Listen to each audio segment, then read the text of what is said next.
وہ مکان جن کے دونوں اپنی اپنی جگہ پر مکین تھے اب تک گھر نہ بن پائے تھے۔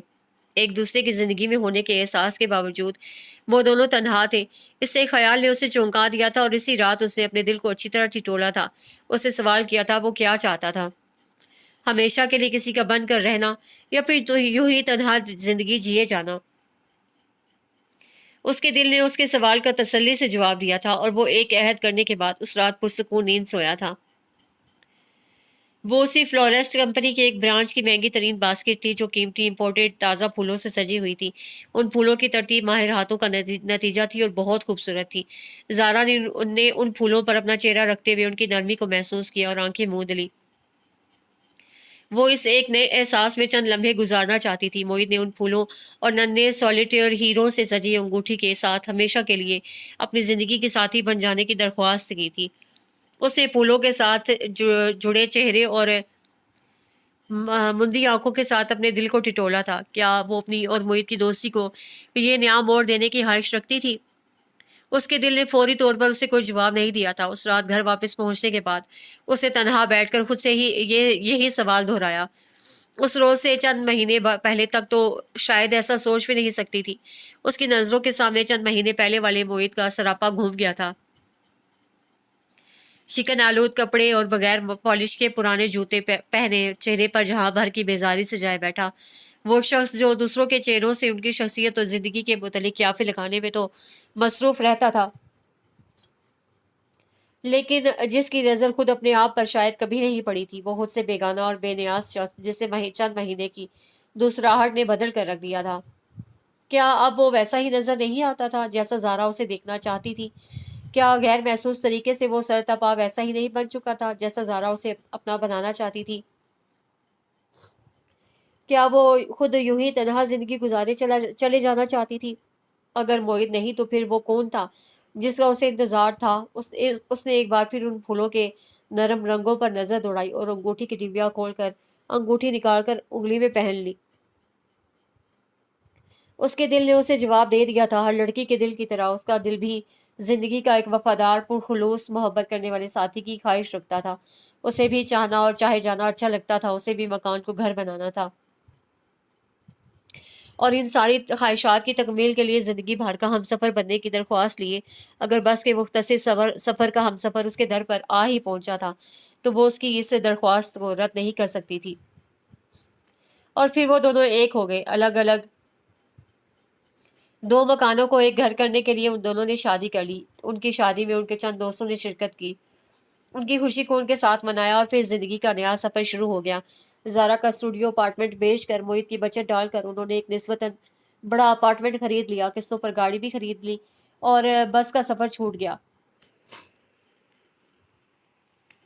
بس کے اس سفر کا کردار شاید ان دونوں کو ایک دوسرے سے ملانے کے لیے ہی تھا۔ اب وہ پہلے سے بہتر اور خوشگوار زندگی جی رہے تھے۔ دونوں زندگی کی تلخیوں اور لوگوں کے رویوں کی کڑواہٹ سہ چکے تھے، اسی لیے ایک دوسرے کے وفادار، ایک دوسرے سے انتہائی مخلص تھے، ایک دوسرے کی خوشی اور سکون کے لیے ہر جتن کرتے نہ تھکتے تھے۔ آسودگی اور سکون کے یہ دن آنے کے بعد دونوں کو اپنے اپنے وہ شوق اور خواہشات یاد آنے لگے تھے جن کو پورا کرنے کے کبھی انہوں نے خواب دیکھے تھے۔ زارا کو جانوروں اور پرندوں سے بہت پیار تھا۔ اس نے اپنے لاؤنج کی بیلکنی میں ایک بڑا پنجرا سجا لیا تھا۔ موہت نے اس پنجرے کو قسم قسم کے لو برڈز سے آباد کر دیا تھا۔ زارا کے لیے ایک میامی بلی وہ اپنے آفس کے ایک ساتھی سے مہنگے داموں خرید لایا تھا۔ زارا کو گھر سجانے اور سنوارنے کا جنون کی حد تک شوق تھا۔ موہت اس کے اس شوق کو پورا کرنے کے لیے ہر مہینے ایسی خریداری ضرور کراتا جسے گھر میں سجا کر زارا گھنٹوں بچوں کی طرح خوش رہتی، خوشی کا اظہار کرتی رہتی تھی۔ زندگی سے بھرپور، خوشباش اور مطمئن یہ زارا موہت کو اپنے کسی ایسے خواب کی تعبیر لگتی تھی جو پہلے کبھی اس نے دیکھا بھی نہیں تھا، لیکن اسے وہ خواب دیکھنے کی چاہ ضرور تھی۔ زارا جو اس کے لیے زندگی کے نئے رنگوں کی نوید لے کر آئی تھی، جو کسی بچے کی طرح اس کا خیال رکھتی تھی، اس کی خوشی کو جس نے اپنا جہاں بنا لیا تھا، ایسی آئیڈیل زندگی شاید کہیں کتابوں اور کہانیوں میں ہی پڑھنے کو مل سکتی تھی جو وہ دونوں گزار رہے تھے۔ دونوں اپنی سالانہ چھٹیوں کو الگ الگ ہفتوں میں تقسیم کر کے لمبے لمبے ٹورز پر نکل جاتے تھے۔ دونوں ہی کو دنیا ایکسپلور کرنا اچھا لگنے لگا تھا۔ ایک دوسرے کے ساتھ ملک کے خوبصورت ترین علاقے دیکھ ڈالے تھے۔ دونوں کی فون گیلریز زندگی کے یادگار لمحوں تصویروں سے بھرنے لگی تھیں۔ ایسی تصویریں جن میں رنگ تھے، خوشیاں تھیں اور سکون تھا۔ ایک دوسرے کے ساتھ میں وہ زندگی کی بہت سی تلخیوں کو بھولنے بھی لگے تھے، وہ تلخیاں جنہوں نے ان کی زندگیوں کا ایک حصہ کھا لیا تھا۔ کبھی کبھی اکٹھے بیٹھ کر وہ ان وقتوں کو یاد بھی کرتے تھے جو ان کی زندگی کے سخت ترین وقت تھے، وہ محدود رشتے جو ان سے جدا ہو چلے تھے، وہ پیارے جو بچھڑ گئے تھے۔ موہت جانتا تھا کہ اپنی ماں اور بھائی کو یاد کرتے ہوئے زارا کو خود پر اختیار نہیں رہتا تھا۔ جب کبھی ان کا ذکر چھڑ جاتا وہ رونے لگتی تھی اور پھر پیروں روتی تھی۔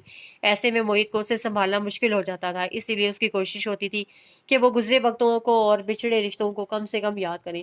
وہ زارا کو غمزدہ نہیں دیکھ پاتا تھا۔ وہ اپنی زندگی کے اس خوشگوار ترین پرسکون دور میں ہمیشہ جیتے رہنا چاہتا تھا۔ اس کی اس کوشش کے نتیجے میں گزرے وقت کی باتیں کرنے میں طویل وقفے آنے لگے تھے۔ دونوں اپنے ماضی کو یکسر بھلا کر آگے بڑھنے کا عہد کرنے لگے تھے۔ مگر وہ ایک مختلف دن تھا۔ زارا ان دنوں امید سے تھی اور اس اتنی بڑی خوشی ملنے کے احساس نے دونوں میں جیسے نئی توانائی بھر دی تھی۔ وہ اس خوشی کے جھولے میں جھولنے لگے کے دن تھے جب زارا کے آف ڈے پر موہت بھی دفتر سے آدھی چھٹی لے کر گھر آیا تھا۔ ان دنوں وہ اپنی ہمت سے زیادہ زارا کا خیال رکھنے لگا تھا۔ وہ آدھی چھٹی لے کر گھر پہنچ کر زارا کو سرپرائز دینا چاہتا تھا۔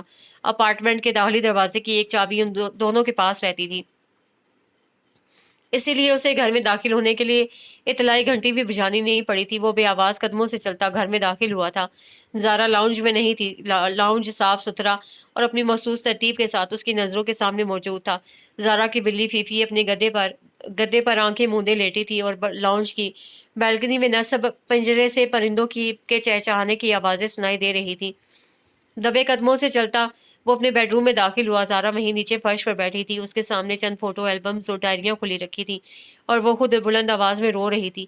موہت کا دل گھبرا گیا، وہ تیزی سے زارا کی طرف بڑھا تھا۔ کیا ہوا زارا، سب خیر تو ہے نا؟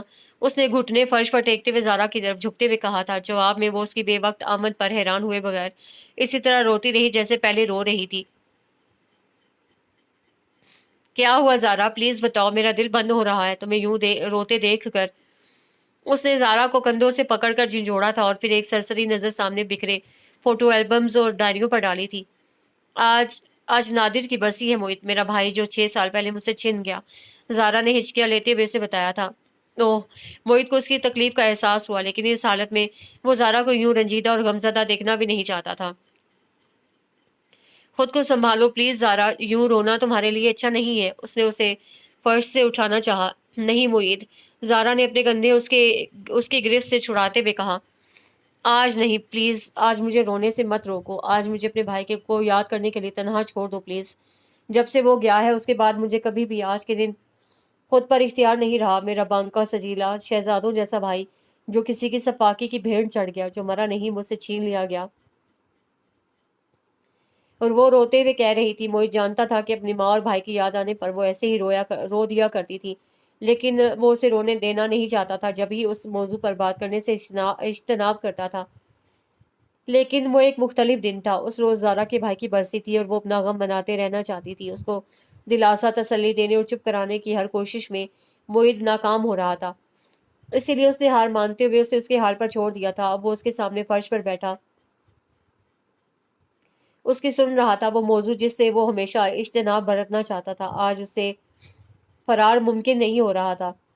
5 سال پہلے آج کی ہی شام تھی۔ زارا اس کے سامنے ٹانگیں سمیٹے گھٹنوں پر چہرہ رکھے کہہ رہی تھی۔ اس کی آواز بھرائی ہوئی تھی اور اس کا چہرہ اور آنکھیں آنسوؤں سے تر تھی۔ وہ اپنے دوستوں کے ساتھ اسی شام شہر میں گھومنے پھرنے کے ارادے سے آیا تھا۔ وہ سب ساہیوال سے موٹر سائیکلوں پر یہاں آئے تھے۔ امی نے نادر کے ہاتھ میرے لیے کچھ چیزیں بھجوائی تھیں، مجھے وہ چیزیں دینے کے وہ میرے ہاسٹل کی طرف ہی آ رہا تھا۔ اس روز سارا دن ہی بہت تیز بارش ہوتی رہی تھی۔ درمیان میں بارش کچھ دیر کے لیے رکی تو وہ مجھ سے ملنے نکل آیا۔ اگلے روز اسے واپس ساہیوال جانا تھا۔ راستے میں بارش دوبارہ شروع ہو گئی۔ بادل اتنے گہرے تھے کہ سر شام ہی آسمان پر تاریکی سی چھا گئی تھی۔ وہ شہر کے راستوں سے ناواقف تھا۔ تیز برستی بارش میں راستہ بھول کر کسی ویران اور غیر آباد راستے پر نکل گیا۔ وہیں اس کی موٹر سائیکل کسی گاڑی سے ٹکرا گئی اور وہ موٹر سائیکل سمیت سڑک سے پھسل کر نیچے ایک کھائی میں گر گیا۔ وہ اتنا زخمی نہیں تھا موہت کے مر جاتا، لیکن اس کو ٹکر مارنے والا ایسا پتھر دل تھا کہ اسے وہیں اس ویرانے میں زخمی چھوڑ کر بھاگ گیا۔